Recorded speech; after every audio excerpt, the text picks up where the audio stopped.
So যারা টেনশনে আছেন হাল্যান্ড ব্রাজিলকে প্যাকেট করে দিতে পারে, আমি বলবো আপনারা নাকে তেল দিয়ে ঘুমান। এটা নিয়ে এত টেনশন করার কিচ্ছু নাই। আমি খুবই ওভার কনফিডেন্টলি বলতেছি যে নরওয়ে প্যাকেট হয়ে যাবে। 1-2 খেলা ভাই, 1-2 এটা নিয়ে এত হতাশ হওয়ার কিছু নাই, এত টেনশনের কিছু নাই। কারণ কার্লো অ্যাঞ্চেলোটি জানে এই নরওয়েকে কীভাবে স্টপ করতে হবে। নরওয়ে এরকম না অনেক রকেট সায়েন্স ফুটবল খেলতেছে, তেমন না।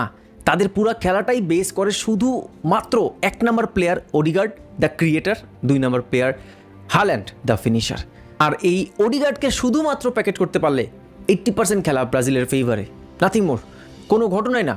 এই ওডিগার্ড কী করে জানেন? কিছুই না, জাস্ট একটু ড্রপ ডিপ করবে, বল রিসিভ করবে, গেমের টেম্পোটাকে ডিকটেট করার ট্রাই করবে, থ্রু বল দিবে, একটু সুইচেস করবে, দ্যাটস অল। আর এই যেই অ্যাডভান্স মুভমেন্টসগুলো আছে, মানে ওডিগার্ডের যে কারসাজিগুলো আছে, এইগুলো হয় কীভাবে জানেন?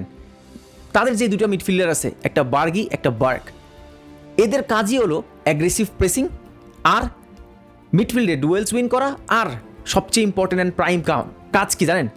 এই ওডিগার্ডের অ্যাডভান্স যে মুভমেন্টসগুলো আছে এগুলোকে কাভার করে রাখা, আর কিছুই না।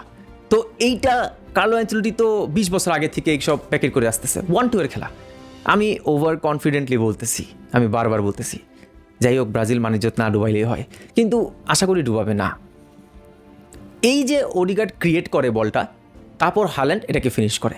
তো হাল্যান্ডকে আইসোলেট করতে পারলে শেষ, 100% গেম ওভার। আর এই হাল্যান্ডকে 100% প্যাকেট করার জন্য আমাদের গ্যাব্রিয়েল ম্যাগালেস আছেই। মার্কুইনোস দ্বারা একটু টাফ হয়ে যাবে, কারণ এই হাল্যান্ড এরিয়ালি অনেক বেশি স্ট্রং, ফিজিক্যালি অনেক বেশি স্ট্রং, একটা দানব বলতে পারেন, লিভিং লেজেন্ড না, লিভিং দানব।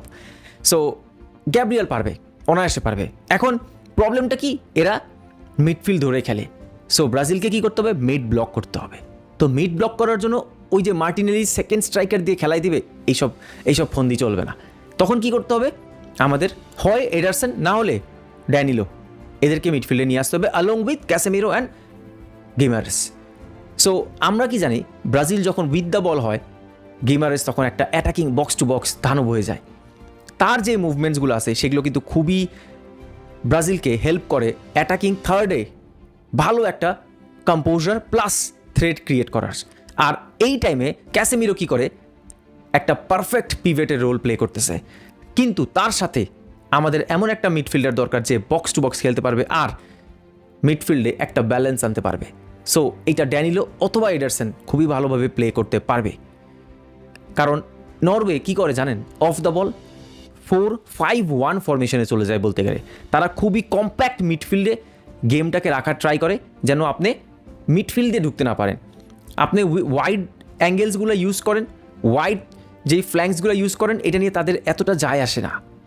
সো এখানেই আমরা একটা পজিটিভ অ্যাঙ্গেল পাইতেছি, কারণ আমাদের ভিনিসিয়াস জুনিয়র ওয়াইড অ্যাঙ্গেল থেকেই ডেঞ্জারাস।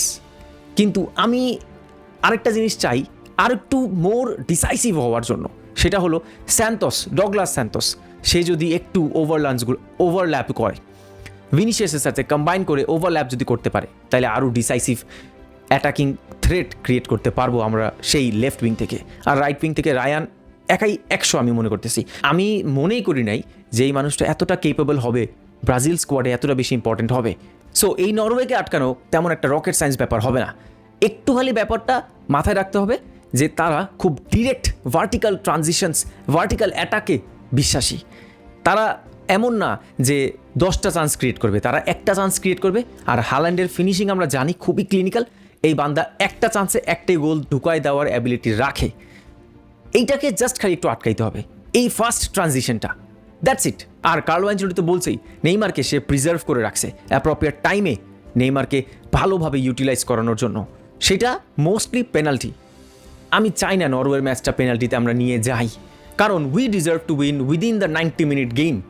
আর নেইমার যদি 60-65 মিনিটস পর নামে, সে একটা ভালো র্যাপ আপ দিতে পারবে। নেইমারের গোলের জন্য ওয়েট করতেছি আমরা, একটা অ্যাসিস্টের জন্য ইভেন ওয়েট করতেছি আমরা।